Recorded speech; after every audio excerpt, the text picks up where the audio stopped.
नमस्कार, स्वागत है आपका फोर्टसाइट्स टीवी में। हरियाणा में बीजेपी ने तीसरी बार सरकार बनाकर इतिहास रच दिया है और नायब सिंह सैनी ने दूसरी बार सत्ता की कमान संभाली है। पंचकुला के सेक्टर 5 के दशहरा ग्राउंड में राज्यपाल बंडारू दत्तात्रेय ने नायब सिंह सैनी को मुख्यमंत्री पद की शपथ दिलाई। इस दौरान बीजेपी के 13 विधायकों ने मंत्री पद की शपथ ली।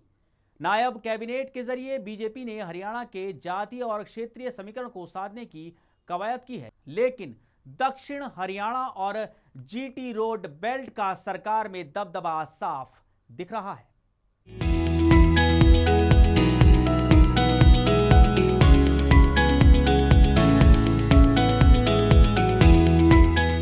नायब सिंह सैनी के मंत्रिमंडल में अनिल विज, कृष्णलाल पंवार, राव नरबीर महिपाल ढांडा, विपुल गोयल, अरविंद शर्मा, श्याम सिंह राणा, रणबीर गंगवा, कृष्ण बेदी, रितु चौधरी, आरती राव, राजेश नागर और गौरव गौतम को जगह मिली है। इस तरह बीजेपी ने सैनी कैबिनेट में अनुभवी के साथ साथ नए चेहरों को जगह देकर 36 बिरादरी को साधने की कोशिश की है। इसके अलावा जातीय समीकरण के साथ साथ क्षेत्रीय बैलेंस बनाने की कोशिश की है। हरियाणा में तीसरी बार बनी बीजेपी सरकार में सबसे ज्यादा तवज्जो ओबीसी समुदाय को दी गई। मुख्यमंत्री नायब सिंह सैनी समेत 5 ओबीसी के नेताओं को कैबिनेट में जगह दी गई है। इसके अलावा दलित समुदाय से 2 मंत्री बनाए गए हैं तो 2 जाट और 2 ब्राह्मण समाज से मंत्री बने। पार्टी ने अपने कोर वोट बैंक पंजाबी समुदाय का भी ख्याल रखा है और अनिल विज को मंत्री बनाया है। इसके अलावा एक वैश्य और एक ठाकुर समाज में मंत्री बनाया गया है। इस तरह नायब सिंह सैनी ने हरियाणा के सभी समाज को साधने का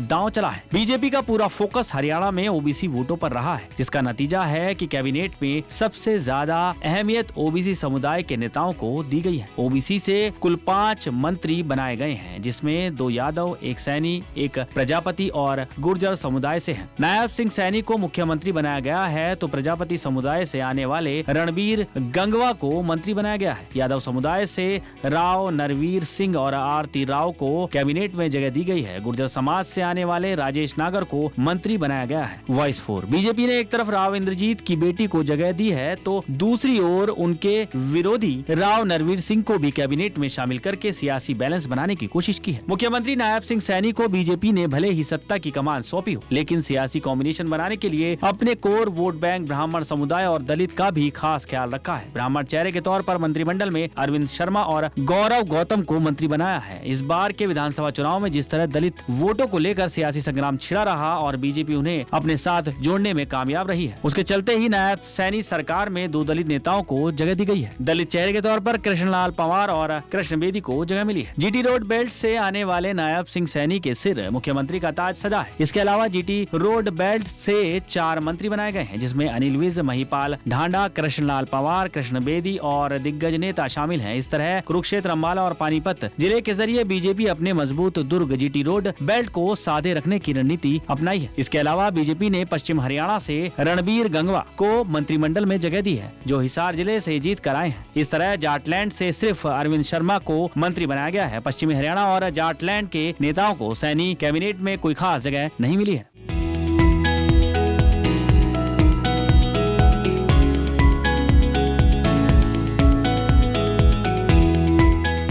खबरों में रहना है अपडेट तो देखते रहिए फोर्टसाइट्स टीवी।